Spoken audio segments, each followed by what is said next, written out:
ఈ చెడ్డవాళ్లు మంచివాళ్లు కాదు, మంచివాళ్లు చెడ్డవాళ్లు అందరి జీవితంలోకి వస్తారు. అలాగే అందరికీ విలువైన పాఠం నేర్పించి వెళ్తారు. ఇక మీరే స్వయంగా ఆలోచించండి.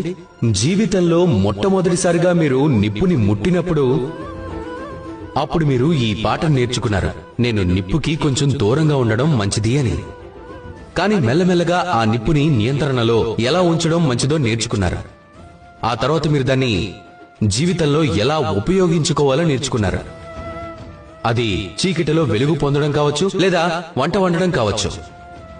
ఇదే విధంగా చెడ్డవాళ్లు జీవితంలోకి వస్తే ఏదో ఒకటి నేర్పించి వెళ్తారు. మీరు వాళ్లకు ధన్యవాదాలు చెప్పండి. వాళ్ల గురించి చెడుగా ఆలోచించడానికి లేదా చెడుగా అనుకోవాల్సిన అవసరం లేదు. కేవలం ఆ పాఠాన్ని నేర్చుకోండి. అనుకూల భావంతో జీవితంలో ముందుకు సాగుతూ ఉండండి. అప్పుడు మిమ్మల్ని ఎవ్వరూ ఆపలేరు. రండి, నాతో పాటు ప్రేమగా చెప్పండి, రాధా కృష్ణ.